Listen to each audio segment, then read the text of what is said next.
Once she's gone, burn every letter. Even if she deserved to know? Especially then.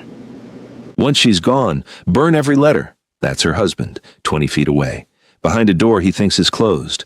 Sonia Brooks stops so fast on that staircase that the suitcase in her hand keeps going without her and knocks against her shin.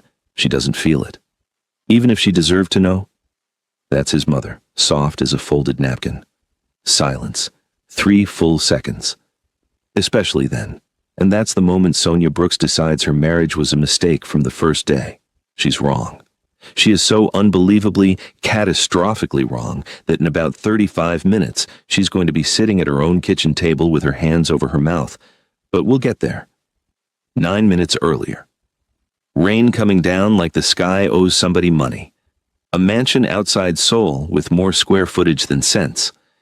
And Sonia Brooks walks through the front door, soaked to the knees, in a camel coat over a black slip dress, gold hoops, box braids pulled up off her neck, and a manila envelope under her arm. 29. Architect. Atlanta by birth, Seoul by marriage, and done by Tuesday. She's not crying. That's the thing you need to understand about her tonight. She cried for the first year. She argued for the second. This is the third. And all she is now is tired. The specific kind of tired that comes from being lonely inside a house with 14 people in it. The attorney's already waiting at the long table. Kang Do-hyun. Gray suit, silver at the temples, the warmest smile in the building. He's been the family's lawyer for 15 years. He's the one who booked her flight when her father died. He's the only person in this house who ever asked how she was doing and then waited for the answer. Mrs. Bin. He stands. He always stands. You look exhausted. I look free. Sonia. He says it gently. There's still time to... Do-hyun, if you tell me to think about it one more time, I'm going to hit you with an umbrella. He laughs. She almost does. Then the door opens, and the temperature in the room drops 11 degrees. Bin Woo-seok. 35. Black suit, no tie, collar open. 6'2" and built like a closed door. Black hair pushed back off a face that belongs on a magazine cover, and eyes that belong on a warning label. Dark, still, absolutely unreadable. Ink runs up his right forearm and disappears under the sleeve, more of it climbing the side of his neck. The men in this country whisper his name. The men who don't whisper it are the ones who've never met him. He crosses the room. He doesn't look at her. Kang slides the papers over. Sir, if you'd like to review, Woo-seok picks up the pen and signs. No pause, no reading, no breath. 3 pages, 3 signatures, 11 seconds total. And he sets the pen down on the table with a small plastic click that Sonia is going to hear in her sleep for the rest of her life. She stares at him. You didn't read it. Nothing. Woo-seok.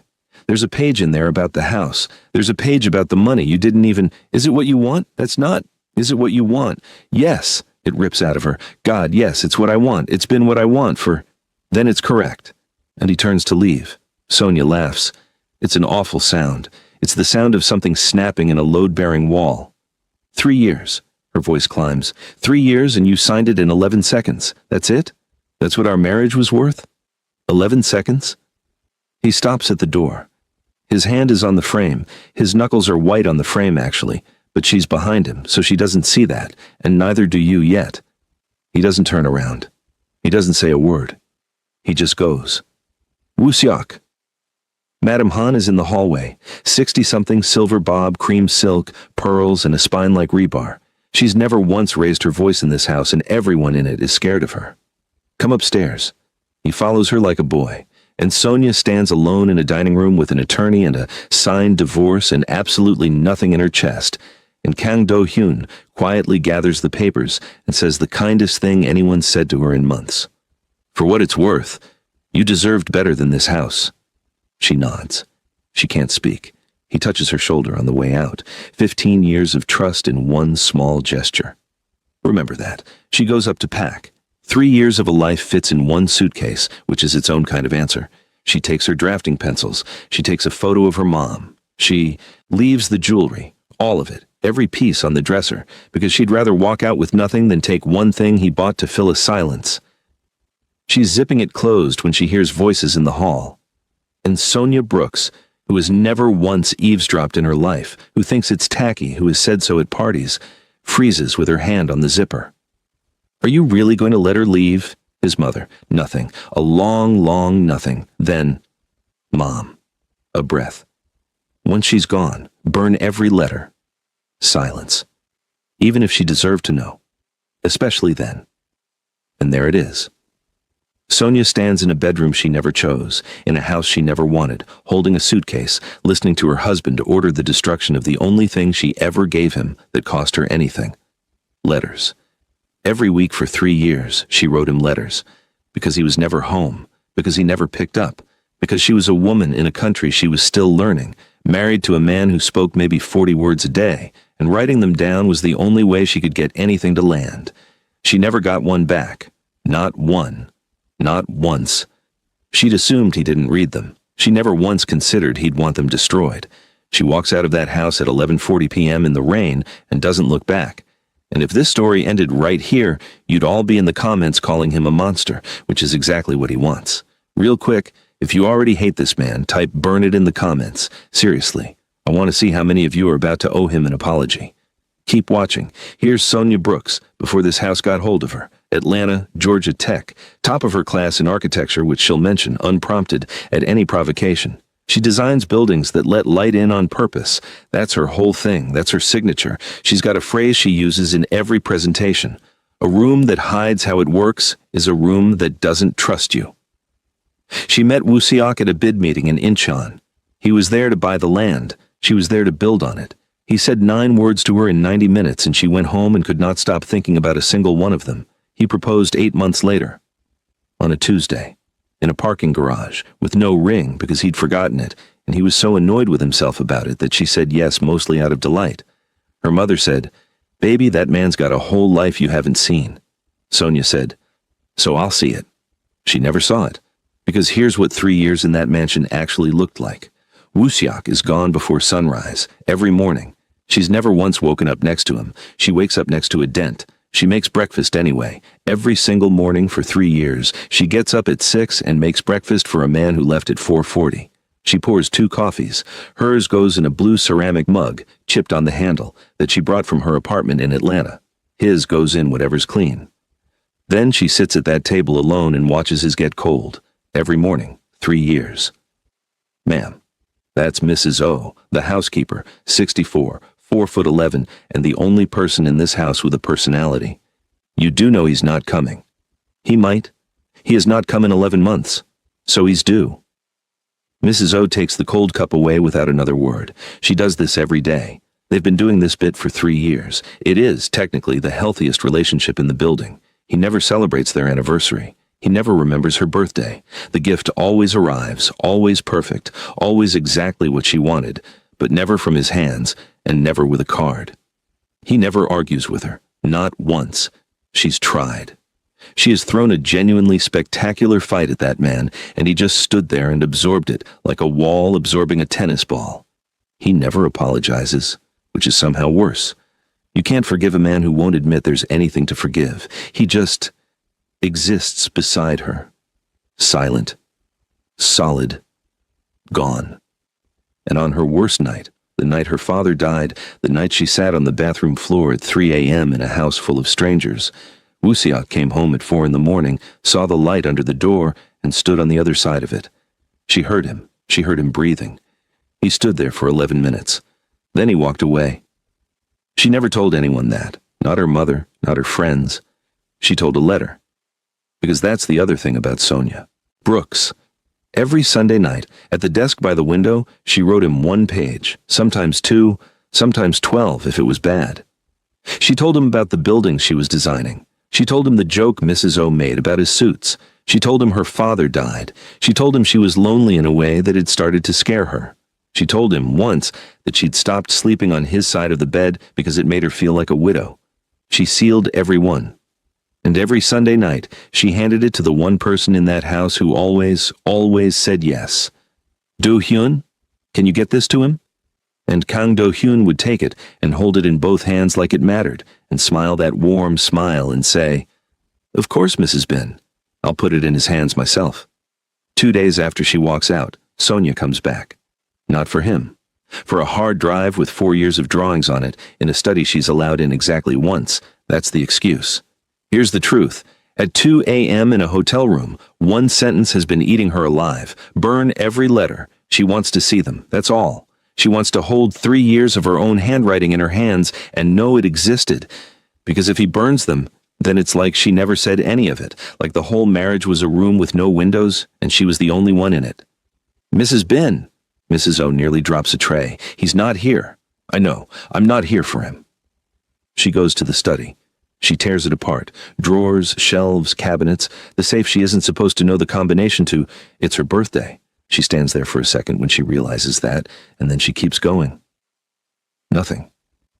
She checks his bedroom, his office, the library, the guest library, because this house has two, which she has always found personally offensive.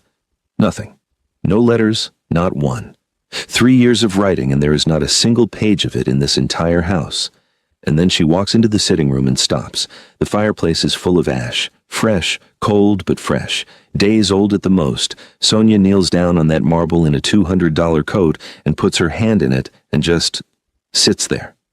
She finds one corner, one scrap, maybe an inch, browned at the edge. There's part of a word on it. So, the start of her own name in her own handwriting. And Sonia Brooks, who did not cry when she signed those papers, who did not cry in the rain, who did not cry in the hotel, puts her forehead on the hearth of her ex-husband's fireplace and comes apart.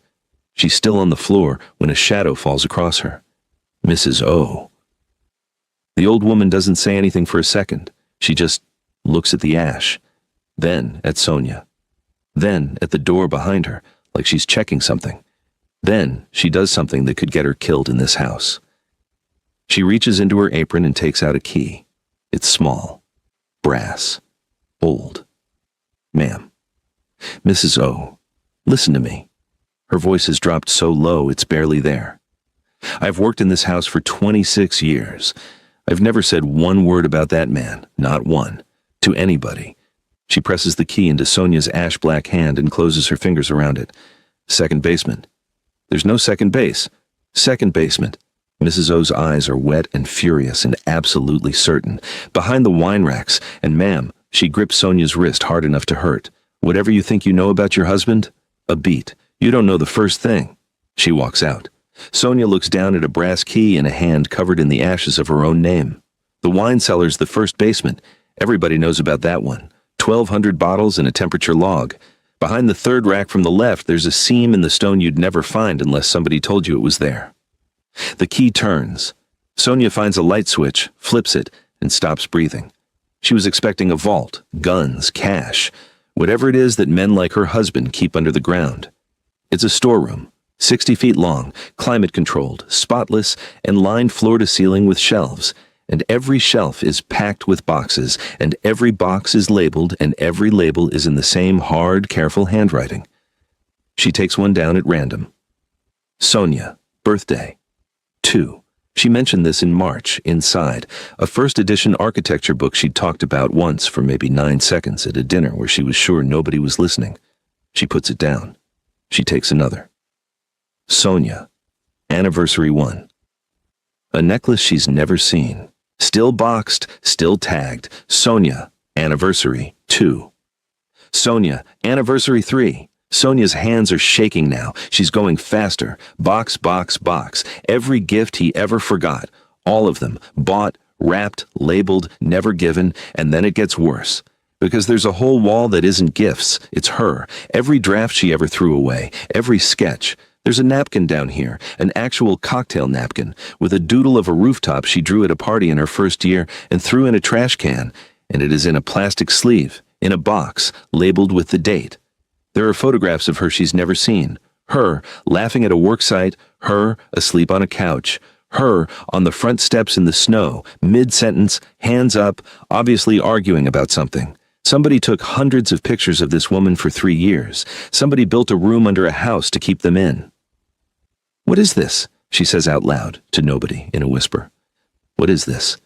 And then she sees the cabinet. It's at the far end. Steel. Locked. The only locked thing in a locked room in a locked basement. The brass key doesn't fit, but the hinges are on the outside, and Sonia Brooks has a degree in how buildings are put together, and about 90 seconds later the door comes off in her hands and lands on the floor with a bang that echoes down 60 feet of concrete. She looks inside, and her legs stop working. Envelopes, hundreds of them, stacked and bundled and boxed in rows, in order, by date, every single one addressed in her handwriting, Bin Wusiak, every single one of them sealed, not one opened, not one torn, not one touched. 3 years of her heart, sitting in a steel cabinet under a mansion, and he never read a single word. She picks one up. Her hands are shaking so badly she nearly drops it. It's the one from the night her father died. She knows it by the water stains. Sealed. She grabs another, the one where she told him she was scared, the one where she told him she loved him for the first time and then didn't sleep for 2 days, waiting for a response that never came. Sealed. She grabs a fistful, and they're all sealed. Everyone. Hundreds. And she sits down hard on the concrete floor with 3 years of unopened letters in her lap. And here's where she gets it wrong for the second time in 3 days. And honestly, so would you, because Sonia looks at that cabinet and thinks, he kept them and never even opened them. That's not neglect. That's cruelty. That's a man who saved my heart in a box just to prove he didn't need it. That's what she thinks. She's wrong again. Look at the cabinet. Look at it. He didn't lock those letters in. Somebody locked them away from him. Rewind. 3 years. Here's who Sonia Brooks was before this house got quiet. She's loud. She's the woman at the party doing an impression of her own husband. Watch. This is him at breakfast. And then just standing perfectly still, staring, saying nothing, while an entire dinner table loses it. She's newly married. She's hopeful in a way that's almost hard to watch, knowing what you know. And she has a problem. Her husband doesn't answer his phone. Not to be cruel. He physically doesn't have it. In his line of work, you don't carry a phone that can be traced, and Sonia doesn't know that yet, and he doesn't explain it, because he never explains anything. So she does what an architect does with a problem. She engineers around it. I'm going to write to you, she announces one night, like it's 1840. Nothing. That was a joke. That was funny. Nothing. You're the worst audience in Asia. And this is the part? He almost smiles. Almost. The left corner, 1 millimeter. She counts it as a standing ovation and talks about it for a week. So every Sunday, she writes, and every Sunday she carries it downstairs, and Kang Do-hyun is always there. Always. That's the thing you notice on the rewatch. He's always there. Do-hyun. Mrs. Bin. He stands. He always stands. Can you... To your husband? He's already reaching. Of course. And she hands it over, and he takes it in both hands every time like it's something breakable. And he says, I'll put it in his hands myself. And Sonia says, you're the only one in this house who's nice to me. And Kang Do-hyun laughs and says, someone has to be. He does put them in a cabinet, just not the one she thinks. Week 1, he reads it in his car before he files it. Week 2, he reads it in his car. By month 4, he's stopped reading them at all. He just drops them in the box because he already knows what's in them. Longing. That's what's in them. She keeps hoping, every week on paper, dated and signed. And a woman who's still hoping is a woman who's still married. And a woman who's still married is a woman who's still there. Which is a problem. Meanwhile, upstairs, Wusiak comes home at 4 a.m. and stands in his own hallway. Anything? He asks. He asks this every night for 3 years, every single night, and Kang Do-hyun looks up from a stack of paperwork with a face full of gentle professional sympathy. Nothing tonight, sir. Pause. I'm sorry. And Bin Wusiak, a man an entire city is afraid of, nods once and goes upstairs and lies down next to his wife's back and doesn't touch her because he thinks she doesn't want him to. 3 years. Every night. Comment he never got them if your stomach just dropped. Because I need you to sit with this. For 3 years, that man came home every night and asked if his wife had written to him. And every night, the guy he trusted most looked him in the face and said no. But stay, because you have not met the real villain yet. You've just been watching him say, of course, Mrs. Bin, for 20 minutes. Sonia comes up out of that basement like something out of a war. Ash on her coat, concrete dust on her knees, an armload of unopened envelopes. She finds Madame Han in the garden room with a cup of tea and a face like closed shutters. Sonia drops 300 letters on the table. Tea goes everywhere. Neither of them moves. Explain. Madame Han looks at the letters, and this elegant, terrifying 68-year-old woman, pearls, silk, spine of rebar, who has never in her life let a single feeling reach her face, starts to shake. You found them. Explain, or I swear to God I will burn this house down with all of us in it. Sonia? You told him to burn them. He told me to burn them, Madame Han says, 2 days ago. And do you know why? Because he found out I'd been hiding them, and he couldn't stand to look at them, and he wanted them gone before you ever saw what was done to you. The room goes silent. What? Madame Han puts her cup down. It rattles. Sit down, child. I'm about to tell you something I have not said out loud in 3 years. I found them 2 years ago, she says, by accident, in Do Hyun's office, 4 boxes of them. You knew? I sat on the floor of that office and I read one. Her voice cracks straight down the middle. The first one I opened, you were telling my son about a building you were designing. You said you wanted to put a window in a stairwell because, how did you put it? Nobody should have to climb in the dark. Sonia stops breathing, and I thought, this girl is going to save him. Madame Han presses a hand to her mouth, and then I thought, this girl is going to die here. What? 6 weeks earlier, Madame Han says, I got a phone call. No name, no number, a man's voice, but wrong, filtered, mechanical, and he said, she stops, starts again. He said, the wife stays married, the wife stops breathing. Your choice. The garden room is very, very quiet. I went to the police. A bitter laugh. You understand what I am. I went to the police, Sonia. That's how frightened I was. Nothing. No trace. 2 weeks later, a man was killed 40 feet from my son's car, and I got a photograph of it in the mail with no note. She looks up. So when I found those letters, every one of them saying, I'm still here. I still want this. I still love him. I understood the shape of it. That man wasn't going to hurt you for being married. He was going to hurt you for staying. So you hid them. So I hid them. Tears are running down her face and she doesn't wipe them. I thought, if she believes he doesn't love her, she'll go. She'll be angry and she'll be hurt and she'll be alive in Atlanta, in her mother's house, where nobody can reach her. You let your son think his wife never wrote to him. Yes. For 3 years. Yes. Madame Han's voice breaks in half. And every night he came home and asked. Every night. And every night I watched a man I gave birth to walk up those stairs like something that had been shot. Sonia is crying now too. She hates it. She can't stop it. 2 days ago he found the boxes in my room, Madame Han whispers. He read one, just one, and then he sat on my floor for 2 hours and did not say a single word. And then he said, burn them, all of them, before she comes back for her things. And I said, even if she deserved to know? And he said, especially then. He said, especially then. Madame Han looks up. Because he'd rather you spend the rest of your life thinking he was a monster than spend one more day in a house where somebody wants you dead. Sonia puts her hands flat on the table because otherwise she's going to fall. Who called you, she says. Who was it? I don't know. Madame Han, I have spent 3 years and a great deal of money trying to find out. The old woman looks up, and for the first time she looks 80. I never found him. Whoever he is, he's close. He's been close the whole time. She reaches across the table and grips Sonia's wrist. Sonia, listen to me. He is in this house. Sonia doesn't get to think about it, because the next morning at 9:14 a.m., 3 cars pull out of that driveway to take her to the airport. Her flight's at 2. She's going home. That's the plan. That was always the plan. And Bin Woo-seok is in the car. He doesn't ask. He just gets in beside her and closes the door. You don't have to. I'm not talking to you. He looks straight ahead. I'm putting you on a plane. Then I'm never in your life again. Those are 2 different things. Sonia stares at the side of his face and thinks about a basement full of boxes with her name on them. Woo-seok? Don't.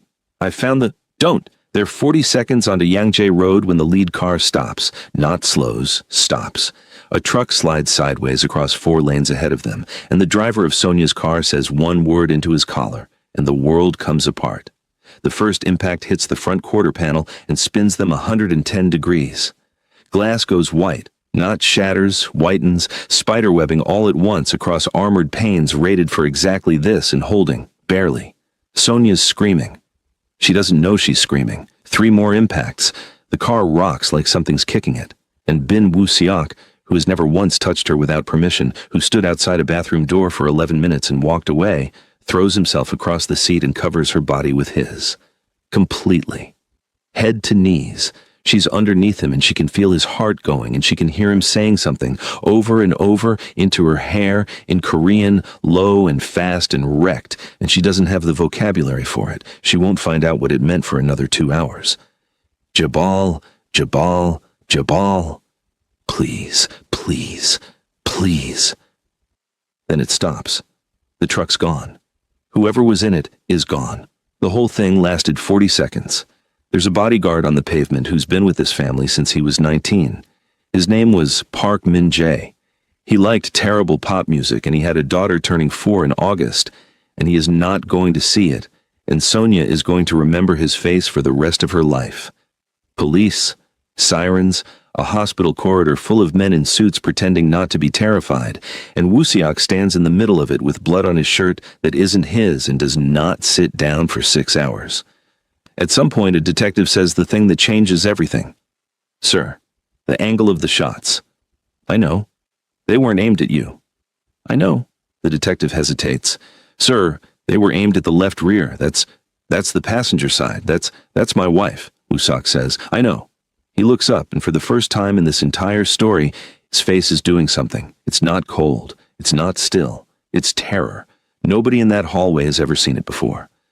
A couple of them look away because it's like watching a building come down. Someone doesn't want me dead, he says quietly. He looks at the door of room 511, where a woman he signed away 4 days ago is sitting on a bed with glass in her hair. They want her dead. Room 511, 1 a.m.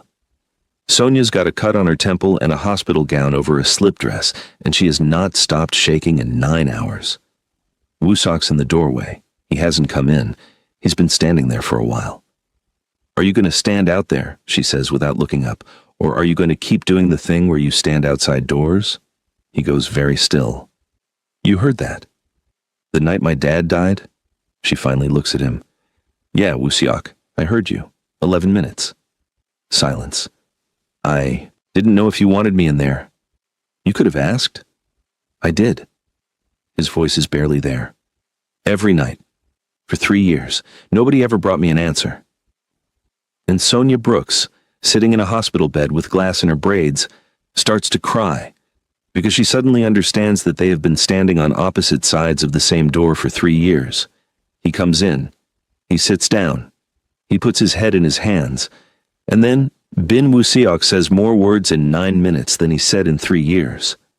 When I was 15, my father took me to a warehouse to show me what the business was. His voice is flat and awful. There was a man there. He talked to a reporter. My father made me watch. Woo-seok. I'm answering your question. Let me answer it. She shuts up. My father had a rule. You want to hurt a man, you don't hurt the man. You hurt what he goes home to. He's looking at the floor. So I made sure I didn't go home to anything. 20 years, no friends, no dog, nothing anybody could aim at. And then you married me. And then I married you. He laughs, and it's the worst sound in this whole script. The single most selfish thing I have ever done. Every time I stayed away, somebody else died instead. He looks up at her. That's not a metaphor, Sonia. That's arithmetic. I stayed away, and they went after my shipping, my men, my mother's driver. And every time I got close to you, every time I stayed for breakfast, every time I put my hand on your back at a party, every single time, something happened within a week. Every time. Sonia's mouth opens. You thought. I thought I was the thing that was going to get you killed. He says it simply. So I removed myself. That's all this was. That's all 3 years of this was. I was trying to make you the least valuable thing in my life, so nobody would ever pick you up and use you against me. Woo-seok, I wrote to you. I know. I found out on Tuesday. His jaw works. I've read one. I couldn't do the second one. Why? Because in the first one, you thanked me. He can't look at her. For a window, in a stairwell. You wanted to tell me about a window, Sonia, and I never. He stops. Say the rest, she says. He doesn't. Woo-seok, say the rest. There's one more thing, and you're not saying it. And this man, bleeding, sleepless, 36 hours from the worst day of his life, closes his eyes and says, not yet. And that's it. That's all she gets. Because there's exactly one thing left that he hasn't figured out, and he's about to. Here's what breaks it. It's not a wiretap. It's not a detective. It's not a car chase. It's a sentence. 3 a.m., hospital corridor, and Kang Do-hyun arrives with 2 coffees and that warm, tired, 15-year smile. I came as soon as I heard. He hands one to Woo Seok. How is she? Alive. Thank God, he exhales. And the letters. Madame Han told me she confessed everything. I'm so sorry, sir. 3 years. He shakes his head slowly. 3 years of Sunday nights, and she never knew. Woo Seok goes completely still. What did you say? I said I'm sorry. Sunday nights. Kang blinks. My mother told you she hid letters. Woo Seok's voice doesn't rise. It doesn't have to. She never told you what day my wife wrote them. The corridor is very, very quiet. I must have. Nobody knew that. Woo Seok stands up. Not my mother, not the staff, not me. One person on this earth knew my wife wrote on Sunday nights. He looks at 15 years of trust holding a cup of coffee. The person she handed them to. And Kang Do-hyun stops pretending. It's not dramatic. That's what makes it awful. His face doesn't twist. His voice doesn't change. He just sets the coffee down on a windowsill, very neatly, and lets his shoulders drop about an inch, and it's like watching a coat come off. 21 years, he says. Do-hyun. 21 years, 4 months. He looks up and he's smiling. Your father sent 6 men to a house in Daegu in the spring of 2005. Do you remember that? No, of course not. You were 14. You were probably at school. Woo Seok doesn't move. My mother was in the kitchen, Kang says. My father was in the hall. I was 11, and I was under the bed, and I was there for 9 hours, and nobody came. Kang. So I studied. I got very, very good grades. He straightens his cuffs. I passed the bar. I applied to your family's firm. Your father hired me. Himself. He shook my hand and he told me I reminded him of himself. He laughs. He never once asked where I was from. You could have killed me 100 times. Killed you? And for the first time, Kang's voice cracks. And it's rage, 20 years of it, coming up like water through a floor. Killing you takes 9 seconds. I'd have done it in the parking garage the day you proposed to her. He steps closer. I didn't want you dead, Woo Seok. I wanted you alone. I wanted you to have exactly what I had. A house with nobody in it. Doors nobody knocks on. 9 hours under a bed and nobody comes. Woo Seok's face is gray. The calls to my mother. Me. The messages telling me the shipments were compromised every time I got close to her. Me. All of it. Kang is beaming now, and it's the most frightening thing in this entire story. Every rumor, every argument, every nothing tonight, sir. 3 years of Sunday nights, and every week I watched her hand me her own heart in an envelope and say, thank you, you're the only one who's nice to me. And the road? Today? And here, Kang Do-hyun's face finally changes, because he's genuinely confused. What? Yangjae Road, this morning. I don't do that. He actually looks offended. I don't hurt her. I've never hurt her. That's the entire point. She was supposed to leave. She signed. She was going to Atlanta. His voice climbs. Why would I? She was already gone. Why would anyone? And Woo Seok understands it half a second before Kang does. Because you told somebody she was leaving, he says quietly. And she knows what you look like. Kang Do-hyun goes white. I didn't hire that truck, Woo Seok says. You didn't hire that truck. A beat. 21 years, Do-hyun. You built a whole life out of other people's men. Did you ever once ask yourself who was doing your errands? Kang's mouth opens. Nothing comes out. He spent 2 decades being the smartest man in every room. He never noticed he'd become somebody's tool. Okay, comment Sunday nights if that got you, because I've been building that one word since minute 16. And subscribe, because the last 5 minutes of this is the reason I wrote the whole thing. The rest is paperwork. Kang Do-hyun is arrested at 6:40 that morning in a hospital corridor with his coffee still on the windowsill, going cold. And he gives up everything, every name, every account, the truck, the men in it, the rival family that used him for 3 years the exact way he used a lonely woman's Sunday nights, smiling, patient, saying of course. He'd spent 21 years being so busy being the ghost in someone else's house that he never checked whose house he was standing in. Woo Seok doesn't touch him. Not once. He never even raises his voice.